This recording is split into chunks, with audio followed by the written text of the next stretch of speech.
Welcome back, listeners, to a new episode of The New Standard. And you're checking out the program after the Steelers, in my opinion, surprising victory over the Buffalo Bills.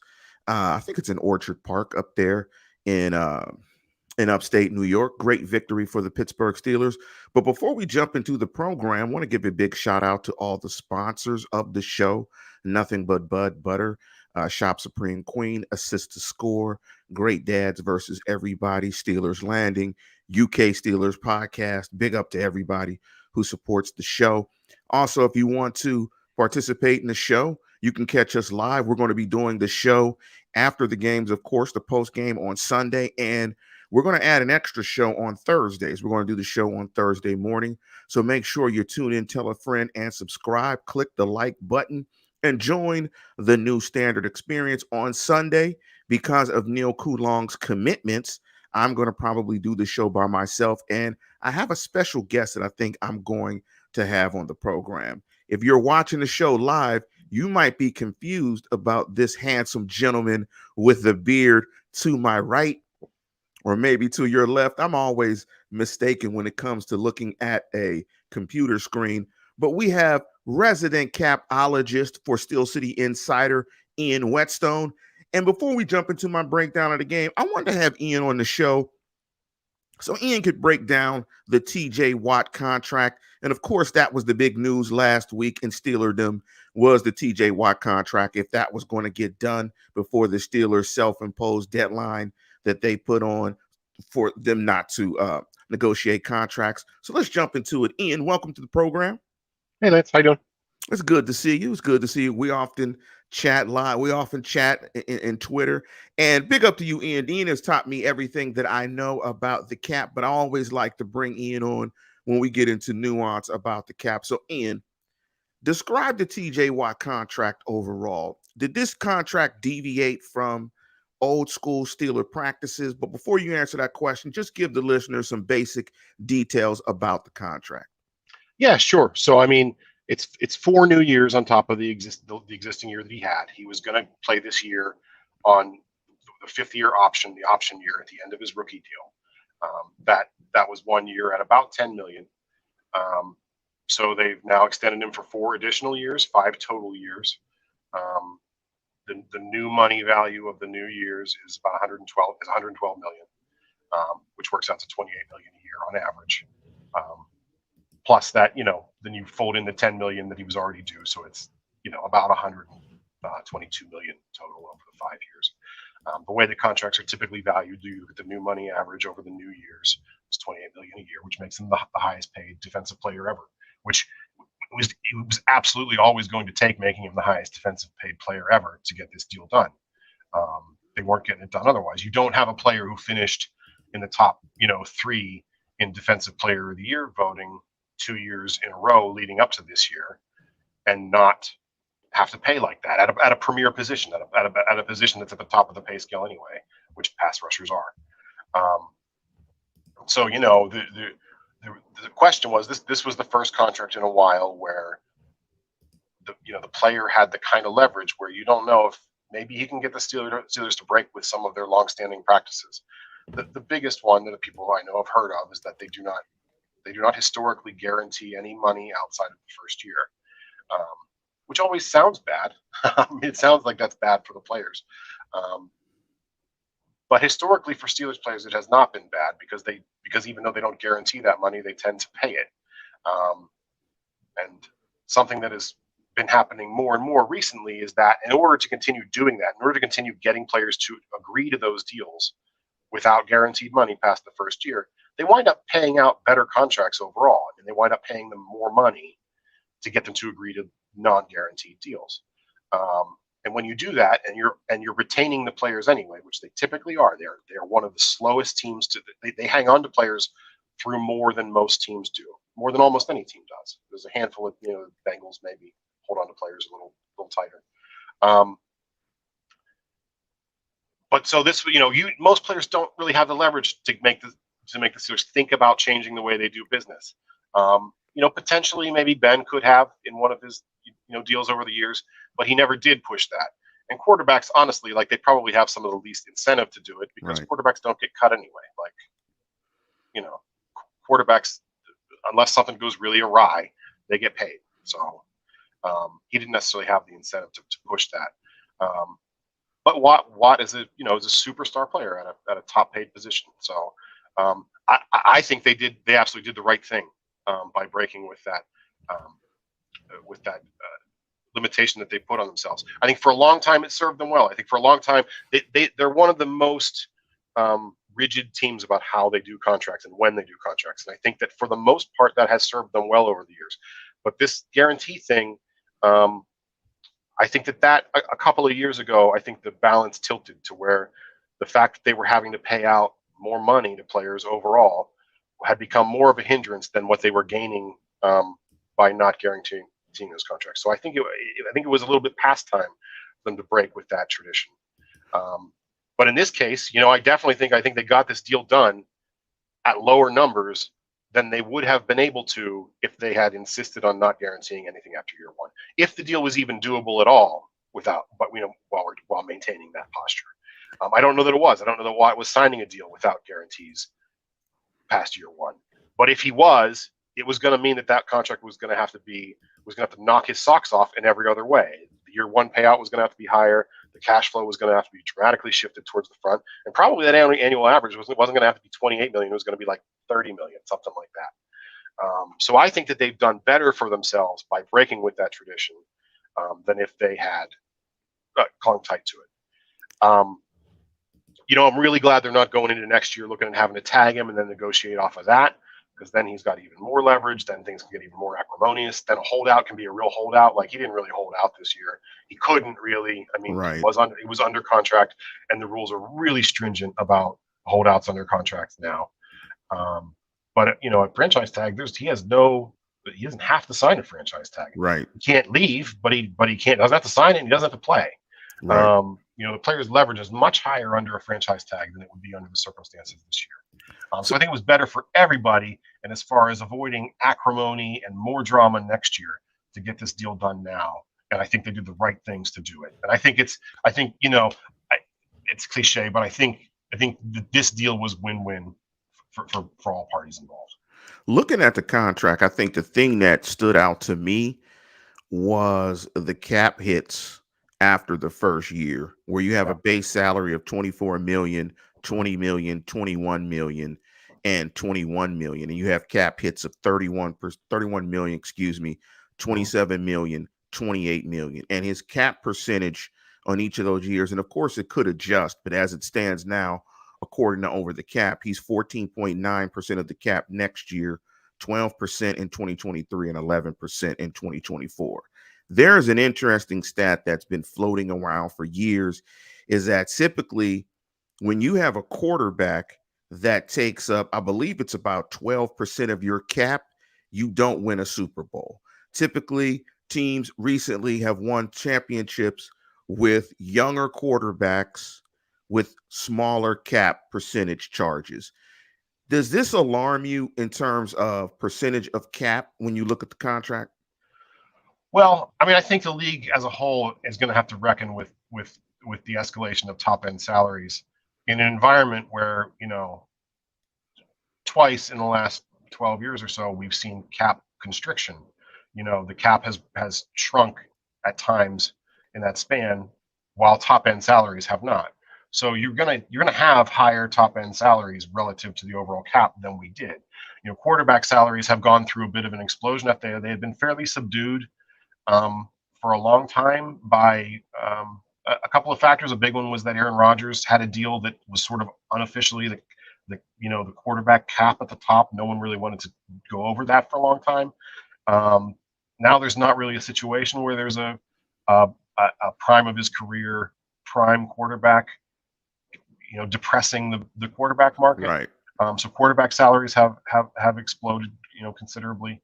I think the league as a whole has to look at, what do they do?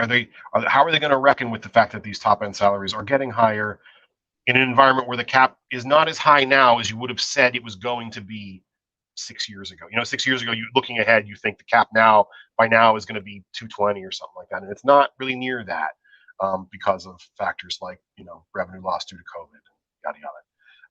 And that's the big one. But that's not just the Steelers; that's all teams. And one of the reasons that that stat that's been out there for a long time about quarterbacks eating X% of the cap. One of the factors is that they're looking at quarterbacks because when you have a quarterback on a rookie deal or on a cheap deal, Right. you can afford luxuries like paying premier defensive players. The Steelers are looking at a situation next year where they're not going to be paying top dollar for a quarterback unless something really unexpected happens. Yeah. Either they're looking at another, 1 year at a time with Ben, which is not going to, it's not going to be for a bunch of money. It would be something comparable to this year when he was playing for $14 million on a lower cap hit, or it would be some kind of a temporary, solution like playing Rudolph or playing some other kind of placeholder quarterback, or they would be looking at playing a rookie quarterback. None of those are expensive propositions. So, if you never know year to year what the situation is going to be, but if there's a foreseeable year where you want to take that big cap hit on a premier defensive player, it's going to be next year. Right. And I would sort of hope that next year they would be in position where they could just eat that hit for Watt, and then be better positioned with that contract going forward rather than looking to restructure it. A contract that's that big, you don't necessarily want to get into that restructure game where you're pushing money down the road. And I'm not opposed to restructures to free up cap space. In general, I think it's an excellent practice that you get better value over the years by doing that. But when you have a contract that weighty to start with, you don't necessarily want to right off the bat get into the habit of kicking that much money down, and then you're dealing with like really whopping numbers near the end of it. Really quickly, Ian, let me cut you off real quick. Really quickly, do you think what they did this year with TJ and changing their philosophy they'll do for Minka?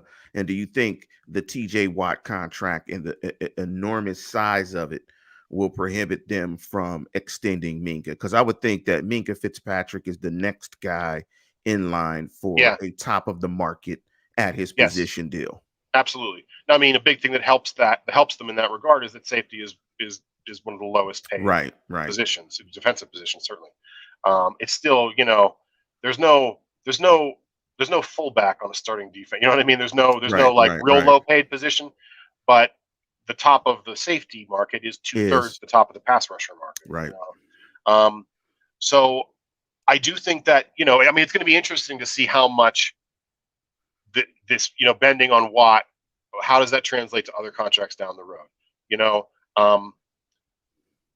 I think it will be hard for them to not do it with Minka. I think it's going to be hard to go into negotiations with Minka and say, well, he was worth that, but you're not. He was worth us changing the way we do business, but you are not.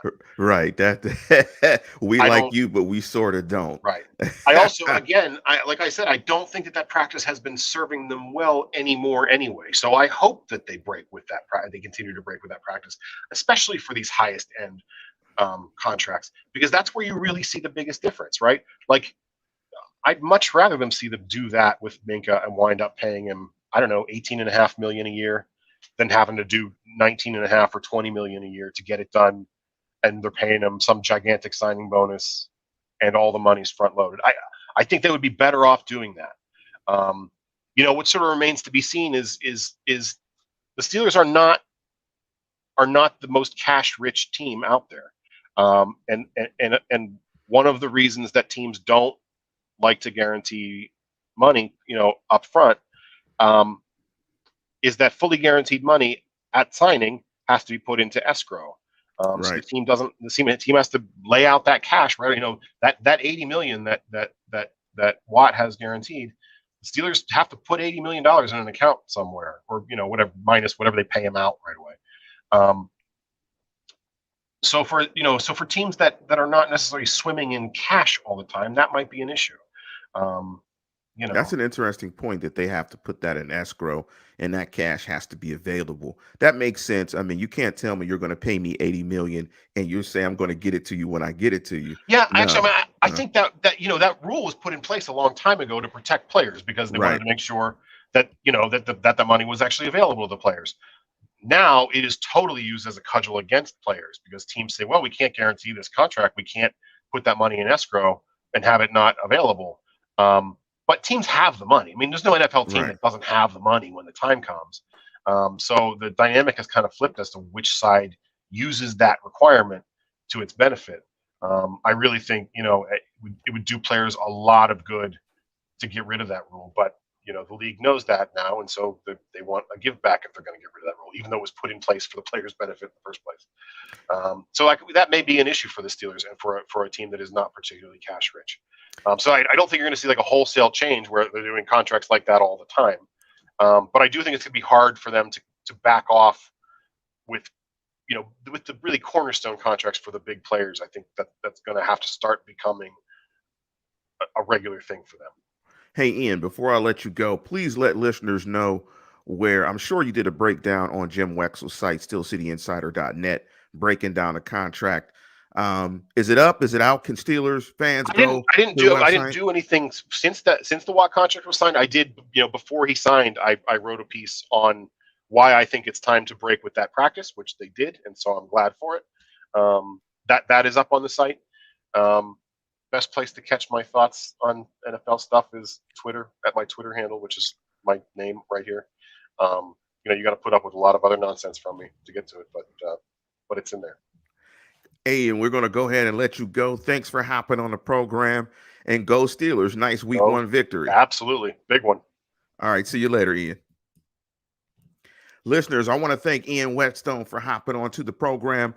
We're going to, as we do the post game, as we start to get in guests, it's going to be a little bit fluid, but we're going to jump into the game. And my overall thoughts on the game is it was an outstanding victory. This is a team in the Buffalo Bills that the Steelers struggled to beat.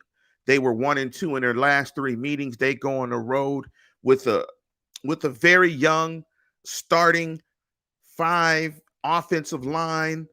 Going into this game, TJ Watt, the whole deal with the contract, TJ Watt getting in the fold, their flux in the secondary, in terms of their sub package defense, working in Schobert. This was an excellent victory. This was a type of victory that if you go to the playoffs and you make some type of hay in the playoffs, winning a game like this on the road against a team like Buffalo is an excellent victory. This is one of those victories in where you have to give your hats off to everybody on the Steelers staff, the coaching staff, the defensive side of football, offensive side of football. We're going to jump into some game grades. My overall thought in the game, and I don't want to be negative in any way, but I need to keep it real with you guys. This was an outstanding victory, one in which you get a special teams touchdown. And I also always talk about how when you get special teams touchdowns, you're always chasing the 7 points. Once they got that special teams touchdown, that really flipped this game. And it probably flipped the odds almost close to 90% plus in terms of a Steeler victory. As good as the Steelers' victory was, looking at this game, when you look at it, you have to say to yourself, and big up to Edwards James Gardner for the comment, and he wrote the following: Gents, the Steelers won, but there is still much work needed to be done on the offensive side before the Steelers can string together consistent wins. Still optimistic from the good I saw. He's absolutely right. This is the type of game where you win and correct.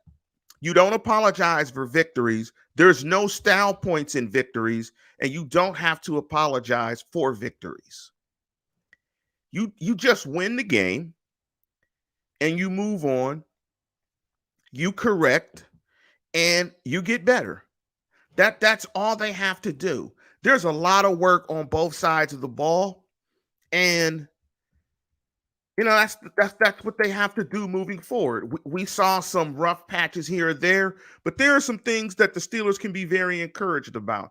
And for me, the one thing that stood out before we get into the grades is on the defensive side of football. Going up against a team like Buffalo that is so heavy in 11 personnel, 10 personnel, 0 personnel, and 11 personnel is three wide receivers, 10 personnel is 4 wide receivers, 1 running back, no tight end.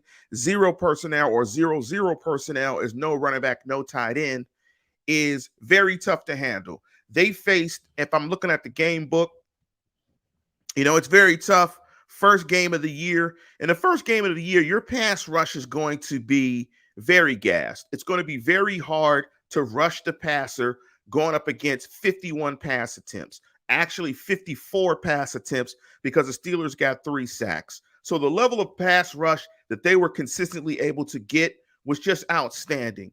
So taking a look at the game grades, and let's just flip it real quick. But overall, my thought is they're going to have to improve offensively and try to figure out an identity of what they want to do and where they want to be and how they want to be as a team. Scoring 16 points on offense and getting a special teams touchdown is not a recipe for winning. And so let's jump into Grayson Brown. What's up, Grayson? How are you? Grayson's a longtime listener to the program. Grayson said, our defense will keep us in every game this year. Buffalo is under pressure despite the score. I don't disagree that the defense will keep you in games. Sorry about that. Here's the problem. When you're not converting third downs, it starts to flip on you, and you start to get into a deficit in terms of snap count. You look at the snap count in this game, and I think a lot of it started to flip for the Steelers in the second half because they got the ball more and held the ball more. But the Bills had the ball for 79 plays to 55 snaps. Of the Steelers. They had the ball for 33 minutes to the Steelers 26-43. And that's the problem when you're not converting third downs, is that there's a disparity in snap count. And, I don't remember the exact numbers, but when you look at the snap count difference, okay, it's 79 to 55. That's a 24 play snap count difference. That's humongous. And in a lot of situations, you can't win a game like that. But let's go into the grades. Let's take a look at the quarterback grade. I think the quarterback grade in this game is a B. I think Ben Roethlisberger was solid in the game. He was 18 of 32 for 188 yards, got sacked twice, threw 1 touchdown pass, a long of 24 yards with a quarterback rating of 83.9. I think what Ben was average in this game. I think this is the type of game where if you don't turn the ball over, you give your defense, who was playing a very good game, an opportunity to keep you in the game. You can sort of slow play the game. And if the game turns in your favor and you start to make some plays, you can find something in the game because you haven't gotten blown out and your defense keeps you in the game. I think Ben has to be a little more sharp. Maybe that was a case of not playing during the regular season, not the regular season, the preseason a lot. So I think he has to get a little sharper. There were some plays that he missed on third down that I think later in the year or maybe even starting next week that he'll make. But I think 32 of 18 is a performance in this game because of the defense, which I graded a B for his performance. He can get away with. But I think, again, for the Steelers to continue to win football games moving forward, he's going to have to play better. His completion percentage will have to increase, and he'll have to push the ball a little bit more downfield. It was a winning performance because, of course, they won the game, but I think he has to get a little bit better in that regard. The rushing game, the running backs, that position, I'm going to give it a C. One very good run by Najee Harris late in the game for 18 yards, but overall, the running back position, he was only running back that had carries, 16 carries, 45 yards for 2.8 yards per carry. That's not very good. I'm giving it a C because they won the game. I thought he was able to run situationally well in some spots. They did not run the ball well in the red zone. And I think a lot of that is on that offensive line. I think the offensive line was getting inconsistent push. And when you average 2.8 yards per carry, that means that you have some room for growth and you have some room for improvement. And I don't want to be too hard on the offensive line. But again, the running back position, I'm going to give a B. I don't want to be too hard on the offensive line. And my grade for the offensive line is a C. Because when you put five new starters on your offensive line out there, it's going to be a work in progress. And it's going to be something that they're going to have to grow to. And there were some things that I thought were alarming in the game. First of all, I didn't think they were getting consistent push in the run game. I think the second thing that was alarming was they gave up a lot of pressure. They gave up a lot of pressures in the game. They gave up six quarterback hits. They gave up two sacks. So that's Ben Roethlisberger getting hit 8 times, and that's not even counting the pressures. I think Moore struggled in pass protection, and that's to be expected. And when Ben Roethlisberger says it's going to take some time, it's a work in progress. I think he's absolutely right. It's a work in progress. It's absolutely a work in progress because it's five new starters.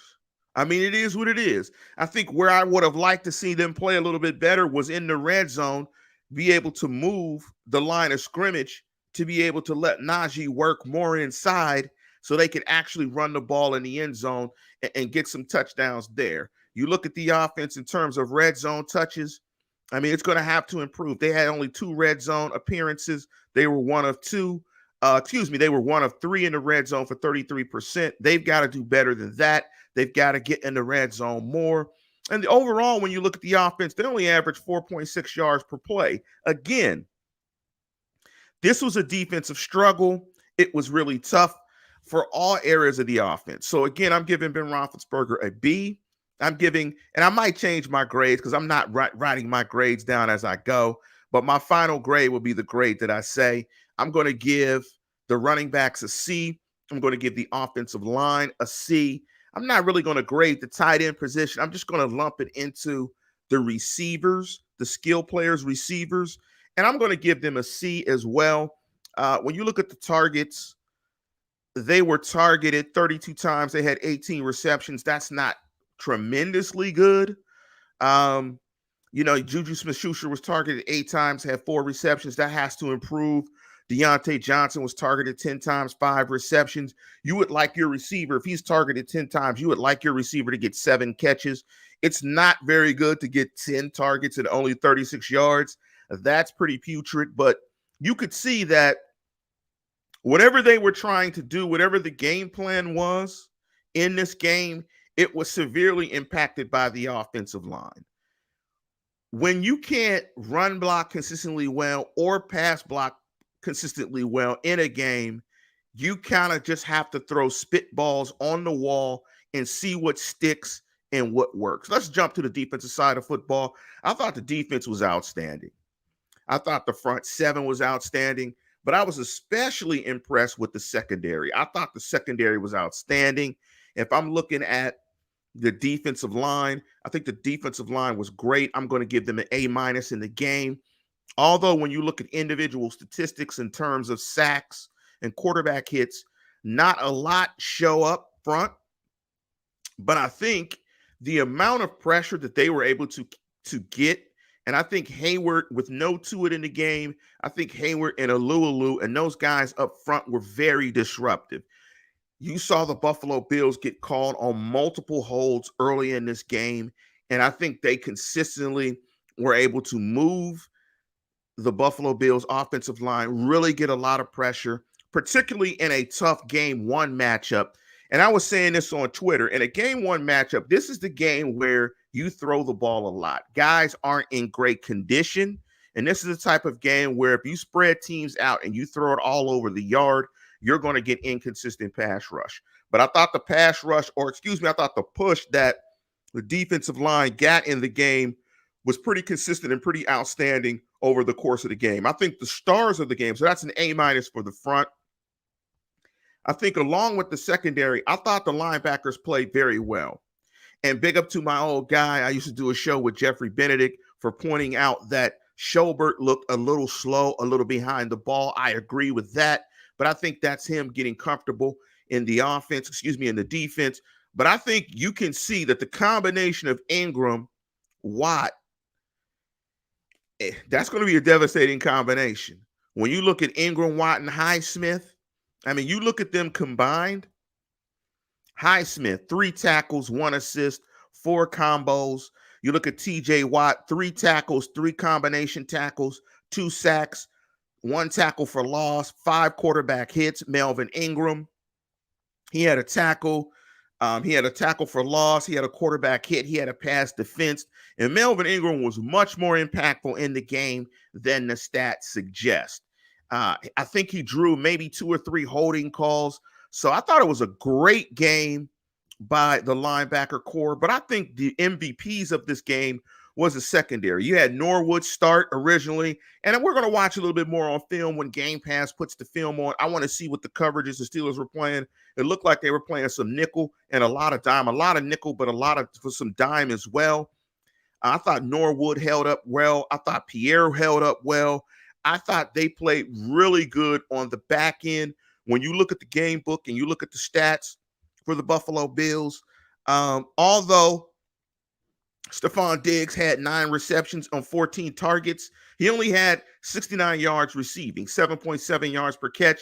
That's great, only with a long of 13. They did not get gouged for a touchdown by him. Beasley, 13 targets, 8 receptions, 69 yards, 7.5 yards per catch. That's 27 targets and 17 receptions. Most of those guys got held down pretty comfortably, and I thought they played pretty well. They tackled well. They didn't give up too many big plays. There were some third downs where they gave up some third down conversions that were tough in the game. But overall, going up against 49 targets and only giving up 30 catches, 19 incompletions, he only had 270 yards, 9 yards per pass.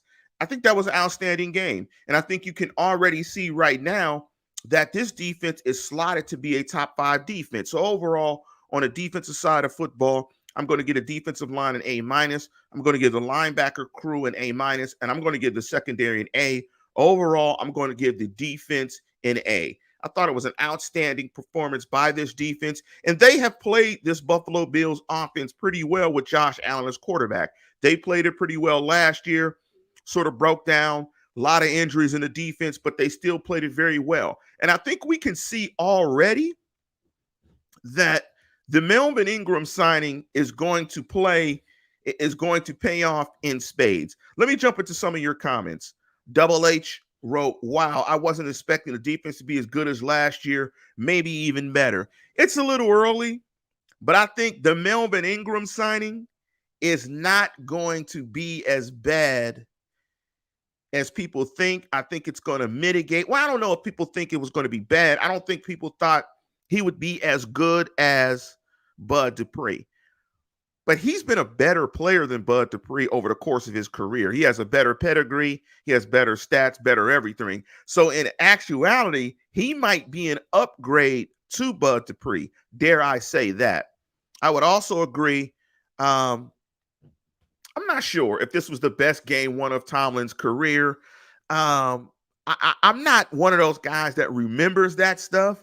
So you guys would have to tell me if this is the best game one of Tomlin's career. Where does it rank? But this was a great game one victory against a team that you think you might see in the playoffs. But it's really early, but it's a great game one win. It's a great win in flux where you still have this offensive line in flux. This is the great game where the adage is winning correct. Double H also asked, did we play a lot of 3 outside linebacker patterns? I'd have to look at that on film to see. But again, it's a work in progress. Ali Howard Species 56118. Assalamu alaikum, my brother. And I guess this was the best game one of Mike Tomlin's career. I mean, you guys keep saying it, so again, I guess Mike Tomlin's had some stinkers. I remember the Steelers beating Washington a couple of years ago. So I don't know. But again, some of the topics that I wanted to break into for this particular show was Ian Whetstone. Ian did a great job breaking that contract down. My game grades. I gave you my game grades. But I don't think that this style of win is sustainable. I think they're going to have to be better on offense. And, one thing I did notice on the offense is it didn't feel like Ben Roethlisberger had his hands on the offense, although there was not a lot of under center play. There was some play action. There was some shifting and some motions. So we'll see. We'll see if Ben Roethlisberger is going to take his hands off the offense and let Matt Canada incorporate more of the things that he would like to do. So the last thing I'd like to do before we get out of here and jump off the show again, want to let you guys know that the new schedule will be, of course, we'll be doing a post game after the show, and we're going to be doing a Thursday show. On a Thursday show, we'll be breaking down next week's matchup, and also we'll be talking about, Neil's thoughts from this particular game, and we'll just talk about some new stuff that's going on over the course of the week. But I think this was an outstanding first game for the Pittsburgh Steelers. Now, before we get out of here, some of my pet peeves. Now, I've been doing podcasting for about 18 years. I've been doing podcasting for, actually, my math is off. I've been doing it since '05. So that would put me at 16 years. There are a lot of shows out there. There's a lot of good shows out there. But there's a lot of guys. And the one thing we're going to do, and we talked about, is we're going to try to limit football jargon. I'm not trying to present myself as encyclopedia of football. I'm not a coach. I'm a fan. I know some things about the game thanks to conversations that I've had with pros and other guys that have played the game at a high level, at least at a collegiate level, and some coaches. So I'm a sponge to this. I try to absorb knowledge from a lot of different sources. But what I'm not going to do on the show is tell coaches what they should do and how they should coach, because I'm not a coach and I've never coached. What I will do, though, is I will watch the game and give you my thoughts and opinions on the game. Now, and I say that because there's a lot of podcasts out there that presume that they could tell coaches what to do in terms of how to improve their team. Here's the one thing I do know. Very few of us who consume podcasts are more knowledgeable than any player or any coach. The guys that you do want to listen to who give suggestions are former players and former coaches. Outside of that, take anything that anyone says with a grain of salt. But overall, this was a fantastic win for the Pittsburgh Steelers. And before we get out of here, let me jump into a couple of questions, a couple of points. Double H said the O-line and running back need to win us at least 3 games this season to prevent the D from being fatigued and too injured going down the stretch. Our problem the last 3 seasons. I don't disagree, Double H. I think there just needs to be some balance. And when I say balance, I don't mean a balance between a number of passes and a number of runs. When I say balance, and this is taking a definition from a definition that I heard on a podcast that Andy Reid said about what balance meant for him. And what Andy Reid said in terms of balance is just being able to do what you need to do offensively when you need to do it. So balance doesn't mean if I have 60 plays, I throw it 50 times and I run it 10 times, we're not being balanced. Balanced means if I run it the 10 times, I better be successful in the 10 times that I run it. That's what balance means. I think I agree. I'm warming to that because balance for me and my understanding of football in the past was always play calls, number of plays called, so on and so forth. So it took me a little bit to wrap my mind about it. But bottom line is, offensively, you need to be able to do whatever it is that you want to do when you want to do it against any type of front. If they load the box, you still need to be able to run it. Maybe you can pop a run, bang, boom, get something going. If you're seeing they're rushing 3, dropping 8, and you want to pass the ball, you still need to be able to pass the ball. You still need to be able to be flexible to go against a defensive strengths and weakness and to be able to adjust to do what you want to do offensively. So balance is doing whatever you need to do and getting that to work.